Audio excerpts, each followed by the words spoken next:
મારી ભાભી સવિતા મારા ભાઈની સાથે લગ્ન કરીને આવી ત્યારે ઘરમાં એક નવી ખુશી આવી ગઈ હતી. હું તે સમયે ફક્ત 17 વર્ષનો હતો. મારા ભાઈ કરતાં હું 10 વર્ષ નાનો હતો.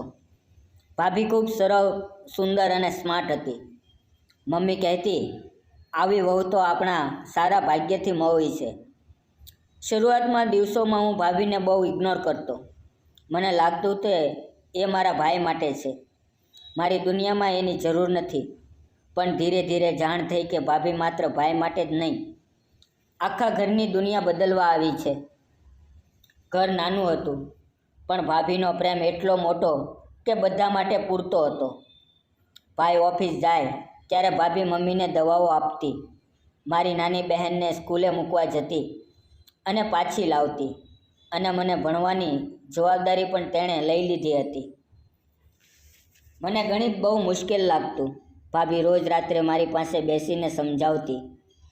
એક રાત્રે તો હું ગુસ્સે થઈ ગયો અને પુસ્તકો ફેંકી દીધા. ભાભી શાંતિથી બોલી, દીપ, તારી અંદર શક્તિ છે, બસ પોતાને ઓળખવાની જરૂર છે. એ એક વાક્ય મારા દિલમાં છપાઈ ગયું. એ રાતથી ભાભી ફક્ત ભાભીના નહીં, એમ લાગ્યું કે એ મારા જીવનનો એક માર્ગદર્શક છે. જ્યારે મેં સ્કૂલના એક ઇવેન્ટમાં આપેલા વક્તવ્ય પર સ્ટેજ પર લોકો તાળી વાગી ત્યારે જોઈ શક્યો કે ભાભીની આંખમાં પણ ગૌરવ છે. ભાઈ તો હંમેશા વ્યસ્ત રહેતા, પણ ભાભી દરેક પડકાર પાછળ મારી સાથે ઊભી રહેતી. પણ બધું હંમેશા સરળ નથી હોતું. ઘરમાં વાતાવરણ બદલાવા લાગ્યું. ભાઈની ઓફિસના કામમાં વધારે દબાણ આવ્યું. એ હવે ઘેર મોડું આવવા લાગ્યા. ભાભી પોતે પણ બધું સંભાળતી રહી, પણ હું જોઈ શકતો હતો કે એના ચહેરાની શાંતિ પાછળ એક તણાવ છુપાયેલો હતો. એક રાત્રે હું પાણી પીવા ઉઠ્યો ત્યારે જોયું કે ભાભી રડતી હતી. એ પપ્પાના ફોટા સામે બેસીને વાતો કરતી હતી. તમે હોત તો કહેત. હું ચૂપચાપ ઊભો રહ્યો. એણે જોયું અને કહ્યું, દીપ, તું આવી ગયો?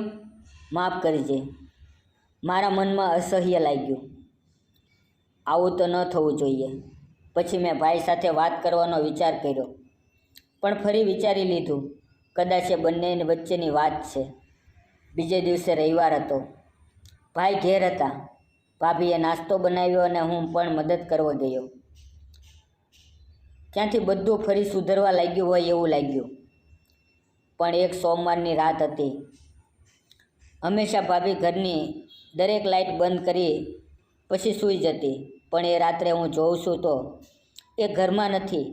મેં આખું ઘર ચેક કર્યું, પછી સ્ટોર રૂમ તરફ ગયો. અંદરથી ધીમી વાતો અને કોઈ શ્વાસના અવાજો આવતા હતા. મારું દિલ ધબકવા લાગ્યું. દરવાજો ધીરે ધીરે ખોલ્યો અને અંદર જે જોયું એ જોઈને હું હચમચી ગયો. અંદર ભાભી ભાઈની વાટ જોઈને બેઠી હતી. ભાઈના કપડાં, દવાઓ અને એક નાનો કાગળ જેમાં લખ્યું હતું, મારે તને પાછા મેળવવા છે.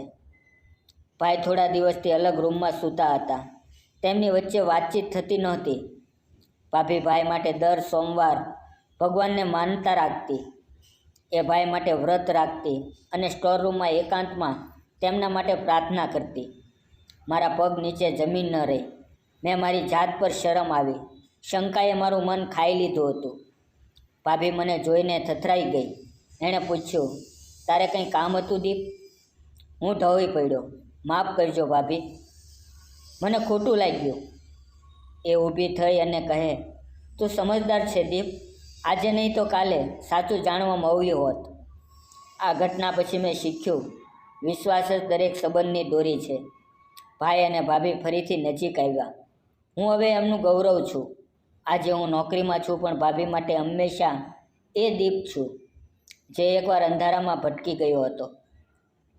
મિત્રો, આવા લોકો ઓછા જ મળે છે જેમના દિલમાં નિસ્વાર્થ પ્રેમ હોય. જો તમને કહાની ગમી હોય તો લાઈક કરો, કોમેન્ટમાં જણાવો કે તમારું મન ક્યાં સ્પર્શ્યું, અને ચેનલ સબસ્ક્રાઈબ કરવાનું ન ભૂલતા. ધન્યવાદ મિત્રો.